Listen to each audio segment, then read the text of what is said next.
Hey everybody, and welcome back to another episode of On the Paint Table for 2022. This is my weekly show where you see what I'm working on and what is coming up. So, well, it's a new year, and I usually take about 2 weeks off at the end of the year, don't paint anything, recharge my batteries, and kind of reflect. And this is what spawned the GMG Hobby Resolutions group that you see. Typically, in a good year, I keep track of how many miniatures I painted. I have absolutely no idea what I painted in 2021. I lost track about halfway through. I'm sure some intrepid person could go through all the On the Paint tables from 2022 and keep track, because I usually say how many I painted each week. But if you do, post in the comments, but I don't know. I literally don't know. I painted a lot of models and started a lot of games, started playing Legion, painted a ton of stuff for MCP, painted new armies for 40K, for AOS, for tons of indie games, Blood Bowl, yeah, like so much stuff. I painted so much Infinity stuff. I painted a lot of models this year. So I have no idea. So what I did was I usually like to sit back and kind of make set some intentions for the year. And I don't want to get too touchy-feely, but one of the things I almost always burn out in about halfway through the year is I'm catching up on projects. I have commitments I make. You know, I want to help people out. I want to showcase games for indie games. I want to showcase stuff for my friends. I want to showcase just new models people are excited about. And I always am on this constant treadmill of projects. It's really easy to get lost and distracted between the things you want to get done for they need to get done, and the stuff that you just want to do because you love it and because it relaxes you and stuff. One of the questions I always get asked is, why don't you do painting videos? You paint so much, you've been painting for so long, why don't you do painting videos? Painting is literally one of the few times the hobby is just mine still, and turning it into work, I think, would just totally ruin it. It would ruin my output, it would make me not want to do it and feel lackluster. And so every now and again, I need to recharge by doing something that's just for me. It's a project that just makes me happy and has no real rhyme or reason for it. So I decided I was going to kick the year off. I literally started painting on Monday this week. Actually, even just digging through boxes on Monday this week, putting stuff together and painting it. I painted an army already this year. So this is my first army of 2022. It's an army. It's for the game it's for. It's actually way more than I would ever probably play with. It's only 25, 31 models. That's still quite a bit. 10, 20, 26 models that I painted so far this year. But it's a sizable force for either of the two editions of the game that it's for. And I did something that has just been kicking around. I've been collecting over the years tons and tons and tons out of production stuff. And I still have tons and tons and tons of it. But I wanted to actually build an army that would be the army that I would have made if I was still, 9 years old in 1989 and could build that army and do it justice. This is kind of like in 2019 when I painted Hero Quest. I did it justice in a way that I simply could not do it justice 33 years ago. And it was really satisfying. And so in 4 days, I knocked this stuff out. I'm really happy with it. My buddy Chris is going to come down. We're going to actually probably play some games that you'll see in the future of various editions and kind of give you some walkthroughs of some older stuff. And then, yeah, I pulled out more models and started planning more projects like this. And so my first intention for the year, and I'm going to do a whole video of probably my year in review and year separate, but I'll talk about this one right now, is every quarter, so every 3 months, I want to do at least one project that's just for me. And I've already kind of started noodling on what project number 2 is going to be. This one's going to kind of bleed into the rest of the quarter because obviously it's the 8th of January. I haven't gotten too far into the year yet, but yeah, I'm going to try and do one per quarter. I'll take suggestions, and more what I'll do is I'll hem and haw probably back and forth over what I'm thinking about doing and listen to you guys talk about what you'd be excited about, and maybe that'll push me over the edge. But this was something I was just really excited about. So let's see what I got done, what the first thing I painted this year was, and then some stuff that's coming up. So here it is, my first project of 2022. I painted an entire army of Warhammer 40,000 Rogue Trader Flesh Tears. This is a amalgamation of the original Flesh Tear color scheme and a slightly newer one. Every single miniature except for this big Mamma Jamma here, who I have multiple Bob Naismith Dreadnoughts, but there was a really cool reimagining of it on Cult 3D that I printed off. These are all original, 33 plus, almost 35-year-old miniatures. from the Rogue Trader line, and I wanted to showcase, just to make me happy and paint them up, all of the OG Space Marine stuff that's from the period. So I used period models for everything, except for the Naismith Dread. I just really wanted an excuse to paint this big canoe chunky one. And what I love about him is he's actually to scale with the Dreadnought in this book. And this is one of my several falling apart original copies of Rogue Trader, which I'm going to do a TBT review of. Look at this. It's just falling off the binding. I'll actually play with, you see the glue's actually falling out of it. I'll actually play with I have one of the Games Day ones that are reprints from the last like 5 years or so. But I'll play with just not to ruin this. But I figured I would show you my much loved copy of 40k Rogue Trader, which we'll be playing some games of going forward in the next few months. So what this is a selection of models from various different like subsections to form basically a bunch of like company examples. So we have some first company stuff. We have some original Space Hulk Terminators. So full Terminator squad there. The helmet stripe is the sergeant, all with power gloves, because they're called power gloves back then. And Stormbolters, one guy with a clip-on heavy flamer. And then from the Deathwing expansion, a very cool plastic Space Marine Librarian. Now, a lot of people were just like, these are hideous. These are really what miniatures looked like 33 years ago. Yeah, they were. But you gotta understand, these were so head and shoulders above the competition miniatures-wise. There's a reason why Workshop's been so dominant for the last little while. And they have a charm that I just absolutely love. Same with these Mohawk Scouts. They were from Advanced Space Crusades, Lost Patrol, the Space Marine board game.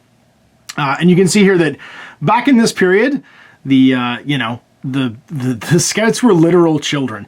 And one of my conceits was I based these guys on non-period bases. So I had all the Terminators on 32s, because they look good on 32s. That fills up the base nicely and makes them chunkier than the basic Marines. I did all the Marines on 28.5s, so not on 25s. And again, they fill them up really nicely and they look a little bit bigger. And the Scouts are on traditional 25s. So the Scouts are on like a 25 mil base. The Dreads I actually did on AOS cavalry bases, and I'm so happy with how they fill it out. It's perfect. So yeah, the Scouts back then were literal children. Like, and they've got the whatchamacallit, the Blade Runner eye makeup, like the tattooing across the eyes. They got their sweet mohawks with rat tail, knives and bolt pistols. I did them up all from just a black base coat, which you'll see in a minute. Dry brush with Corvus black. Then some Doom Bull brown for the base coats for the reds, blended up. I think it's lead belcher for all the metallics. And then everything just... Actually, the yellows, believe it or not, aren't yellow. They're old... Not vomit brown. Bubonic brown. Highlighted with Screaming Skull. Because Bubonic brown is the best yellow base ever if you've never actually used a yellow from that period before. My Tech Marine here.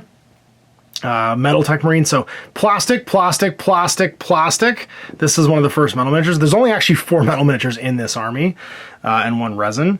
He's got his rad grenade there from when we started getting into the 2nd edition blend that is late Rogue Trader. A hammer, because why not? Some kind of pull start gizmo on his hip there.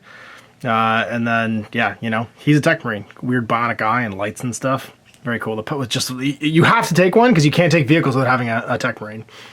And then we've got the OGs here, the RTB01 box. I have plenty of RTB01 Marines, and I did a classic squad with a Power Fist Sergeant, Flamer, and a missile, the missile launcher, the old submarine missile launcher. And then my unit command, I have a captain. He's actually a lieutenant commander, which is a higher rank than a captain in Rogue Trader, so, look out, folks. And he's done in the bisected, more modern black and red. Originally, the Flesh Terrors were purely in black, but I did use the original chapter symbol, which is just a yellow star like saw blade, because reasons. And then some more modern like wings and blood drops and stuff on them to mark them up as Blood Angel successors. He's got a weird kind of like proto Deathwatch shoulder pad and kind of, I don't know. I painted as like an Infinity Gauntlet kind of gauntlet, and I wanted to differentiate my power swords from my force weapons, because this is the Librarian. I don't even know how to describe what Mark armor he's wearing. He's got a weird Mark 7-6 blend with like the nose chopped off. Psychic Hood. Again, I used the Librarius colors because it's not defined like the way it is now. You kind of mixed the blue into the basic chapter heraldry for the Librarius to mark them off as being Librarians. And that was it. And he's got his force weapon with like the lightning climbing up it there. I did the same thing for the plastic lightning on the big giant chunky plastic force axe on this librarian, but they've done pretty much the same scheme. And then last but not least, my Crozius free chaplain with his power sword, because you know chaplains were just literally all over the place back then. His Crozius is mounted on his back. He'll just take that banner down and hit you with it at some point. And that's my company command. So 3 metal command models, some plastic RTB01s. All right, you can see here the original Sarge. And it's funny, like the toes there, it's not actually sculpted detail. I just painted that on to try and give them some additional detail. It's incredible when you paint these just how simple they are, but they're really fun and they're really characterful. And they're just like, they have such a charm. Like 9-year-old me would be incredibly jealous of this army. Red is blended up from Doombull Brown with a mix of Wild Rider reds and a bit of like, I think Evil Sun's Scarlet, whatever the orangey red is. That's kind of a classic list. And then I have my squad leader. He's got the little blood flash on the side there for when I combat squad my tactical squad and drop into 2 5-man teams. This is a lot of points. In Rogue Trader or late Rogue Trader 2nd edition, this is close to 2,000 points. Actually, probably. If the librarians are leveled up, it's probably more than 2,000 points. Because just the scouts, the Terminators, and the tactical squad are almost 1,000 points. It's 336 for the Terminators, the Heavy Flamer, in 2nd edition, or 450 in Rogue Trader. I think 470 with the Heavy Flamer. And then the tactical squad is like, I think 250 in Rogue Trader or 300 in 2nd edition. And then pushing like 350. So between the two of them, they're like 700 points by themselves. Another 100 points plus gear and stuff for the scouts. So it's almost 1,000 points just for the squads, and then the characters can get you there really, really fast. The plan is, I have some stuff built that I'm going to finish this off with. I'm going to call this project done when I fill this case, because an OG army needs an OG Chessex carrying case. So to pump the brakes on myself, because you know me, I'm all gas, no brakes if I keep going. And I mean, I painted this in 4 days, so this is what happens when I get obsessed with something. When those slots are full, this army's done, and I'll move on to something else, and I'll move on to another Rogue Trader army, maybe as like an op 4. And so here's the stuff that I need to get finished. Once I let myself paint all this. I built all this first, then I was like scrounging for what I wanted to finish off. So there was 10 more infantry slots, like actually more like 12 or 14 more infantry slots. So I built a Tarantula. I already have my Talisman Timescape Cyborg as a servitor to man it. So I have a twin last cannon Tarantula. I have a Mole Mortar, but I may not use it. I like the Tarantula better. It's a servitor crew in 2nd edition, so I was considering like using my comms officer who doesn't really have rules outside of Rogue Trader as the person firing it, but I might actually use him for the Mole Mortar. I just have the servitor fire this, and my tech marine obviously crew it. And then I have a Devastator squad and an Apothecary. So the Apothecary is the OG Carnifex Apothecary. Is Narthesium, sorry. And I wanted to paint him. I have several different medic miniatures, but this is the one I like the most. He's got the metal backpack. He is iconic of his time, and he'll be my watch out for my Sanguinary Priest. Watch out for the Black Rage. You can see here, this is the size of the Naismith Dreadnought next to it. I love him. I just pulled one out that's not stripped or anything like that. This is just one that was sitting in my bits box. But look at how much cooler the big one is. So I have another one. I converted it with some old Space Crusade bits to have a multi-melta. Although I think that might supposed to be a las cannon. I'm going to call it a multi-melta. And my Devastator squad is, I can't remember if these are conversion beamers or plasma cannons. I'll just say either, frankly, because everything's so weird back then, but I think they're actually conversion beamers. If I'm playing 2nd edition, I'll just call them las cannons.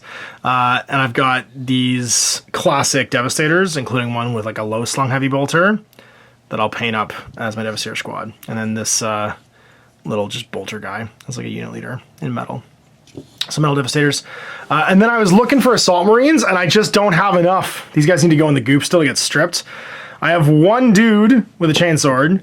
I have one dude with a bolt something, maybe pistol, maybe whatever, and like a proto Mark 7 armor with a power fist to be the leader. I have a bag of jump packs. I got enough jump packs, Rogue Trader jump packs. But I just don't have enough close combat guys. I thought I did, but then I realized they're all medics and captains and lieutenants. So I gotta scrounge. I don't have a lot of metal stuff that isn't characters. I have tons of characters, but no actual just like metal marines. I've kind of gone through them all. So I need to find 3 more just like chainsword or like power sword or whatever, like close combat guys. I got a Rhino. It's old Sister's Rhino. Actually, it's my buddy Drew's Sister's Army. It was, it's in disrepair. It's been in a box forever. I got to scavenge a bunch of like exhaust pipes for it because they're all broken off. And I have exactly 0 of the rails or like handles because notoriously they broke off all the time. And even the bolters aren't actually period. If you look at them, they're newer bolters he's used. So I'm considering just keeping those. But what I might do is just take them off and use extra RTB01 bolters to make the bolters period as well. But that needs to get cleaned up and done. Then I went into the store and got myself some cactus bits to make some second edition cactuses later. And then over here was the stuff I collected up to maybe be army number 2. So when this is done, when this carrying case is full, I really want to do a Genestealer Cult army because I have tons of Genestealer Cult stuff and Tyranid stuff, and that would mean I could play like Advanced Space Crusade, have some more like just cool different things. Because Chris is painting orcs, I have orcs too, but I figured this way I could do like another 3rd army and get some use of this stuff. But I also have enough stuff to maybe do some guard. I have like a bit of chaos. We'll see. Don't get ahead of yourself, Ash. You need to finish what you're working on, fill that case up, and then work on other things. But that is my first army for 2022. We did an old army just for me. You can see here, I really love this era of miniatures. They have so much character.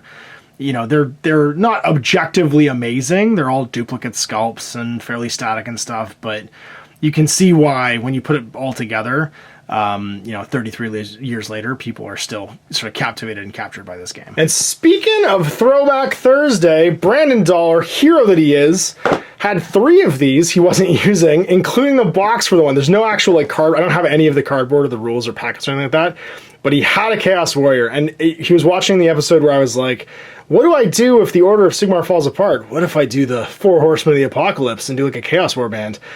And I think I really want to do that now and show how flexible Quest is at some point this year by flipping the script and doing evil heroes. Doing a Chaos Warrior, a Barbarian, a Pit Fighter, and maybe like a Chaos Wizard. And then doing custom encounter cards where it's all like just Empire troops. And so you have like Empire soldiers and stuff. And so instead of going and adventuring in the dungeon, they go to town and they go and they raid, and then they come back to the woods to rest and recuperate. I'm super pumped to be able to paint this guy and like move closer to being like complete for my my quest to collect all the Quest heroes. I think I'm short the what's it now? The Wood Elf War Dancer is what I don't have. I don't have the War Dancer, the Bretonian Knight. And other than that, I might have everything now. I need to paint those 2 after I paint this guy. So massive thanks to Brandon. Tell me in the comments what you think about that. That's one of my like just for me projects maybe that I'll do. Although if it's popular enough, maybe I won't count as a just for me project. But like flipping the script on Quest and doing like a bad guy warband, I think it'd be super fun. And then as a treat to myself, this is my Christmas present to myself. People don't buy me miniatures, obviously, for Christmas. Like my family, my parents don't, because they're like, what would you not know about her? Like, how would we surprise you? So I often will just be like, I'm going to just do something that I like. And I am kind of in love with Crisis Protocol right now. And the best way for me to learn games is usually by getting beat up by stuff. And when I got beat up by the Guardians of the Galaxy, I got some insight into how they worked. They all have new cards, along with Ghost Rider and stuff. And I was like, this seems like a cool thing I could do. And I need more terrain to go with my my Crash Sentinel terrain piece. So I grabbed the terrain pack, and I grabbed the Guardians basics. So I got myself some Star-Lord for a leader, Gamora and Nebula, Groot, and the Rocket Raccoon, and Ghost Rider, because it's almost like he is a Guardian of the Galaxy. He's a space spirit of vengeance, and he got really good in the update. So this is going to be my first like for work thing, I guess I'm going to work on. But it's only 6 models and some terrain. I can do that. But for my next Games of Crisis Protocol, I want to have another new team, and I'm figuring Guardians of the Galaxy. I love the movies. They're some of my favorite characters, and I love my Cosmic Terrain pack. This gives me a reason to play on it more, and also to paint some new figures. So I got my first project of 2022, just taking it back, doing something for me, painting some old models. And yeah, talking a bit about setting intentions for the year. So I hope you enjoyed that. That's like just kind of look at my process and how I recharge my batteries for painting. Collecting vintage miniatures is kind of like, it's like liking old cars or collecting records or something like that. every once in a while you gotta do something with them. Otherwise, you're just hoarding stuff and it's collecting dust. And one of my intentions this year is, one, do stuff for me, but two, start working through all these projects I have. I have so many, and it felt really good last year to start working on things like my Custodes army I've had since the first Custodes book, but never actually built and painted. There's a feeling of like getting stuff done when you dig through a dusty pile of boxes and go, no, I'm gonna finish this. I'm gonna crack it out. I'm gonna see what I can build out of it, and you go. And that's what I did with this Crimson, or the, Rogue Trader Flesh Tearers army, and it was immensely satisfying. So seeing what I have lying around that I can make some out of next, it's really leaning towards Gene Stealer Cults, but I have to wait till the next quarter to start building and painting it. I gotta finish this first. So I'm gonna fill this case. I gotta scrounge up 3 more Metal Assault Marines somewhere. And then build and paint what's left here, and then put it to use. I'm gonna put it on the table. Chris and I are gonna put it on the table, make some more terrain. I've got one more model I want to paint. I actually didn't mention him. It's my local informant, my local guide. I have a Helmar Gang Confrontation Necromunda figure that I want to paint up because he's just a cool kind of like rogue tradery looking model. He'll be my chapter command's local informant that's gonna take them around the Damnatus sector, Damnatus Gulf Rift, something Chris came up with. So anyway, we'll see more of that in the future. No timelines. I'm not sure when everything's going to be happening, coming out, or what we're going to do with it, but this was hugely satisfying. I highly recommend. Do something just for yourself for no other reason than it makes you happy. And yeah, recharge your batteries doing projects you love. So big thanks for watching. We'll see you for more on the paint table next year. Until then, I'm Ash. Wait, not next year. Next week. Happy wargaming. Hey there, I hope you enjoyed that video. There are tons of other games already recorded for you to watch. Click over to my channel page if you haven't already, and have a look through the dozens of playlists full of videos. I guarantee you'll discover a game you haven't seen played before. I put out new videos 7 days a week, and every day is themed to a different genre as I continue to explore the wider world of gaming. Of course, none of that's possible without you, the viewer, so click a like and subscribe if you'd like to stay on top of what's happening here daily. My 2 kids and I are massively grateful to be able to have the flexibility of this job so I can always maximize my time with them. If you want to support me continuing to put out this content, it's only possible because of my amazing backers on Patreon who support the studio, equipment, and model cost, as well as being how I make the bulk of my living. You can also help out by buying a t-shirt through Spreadshirt, a measuring gauge or widget from Death Ray Designs, or buying one of my games and supplements like Last Days, Gamma Wolves, and Blaster. As a way of showing my appreciation, patrons get early access to new games and supplements that I write throughout the course of the year. Huge thanks for watching, it really does help out, and happy gaming.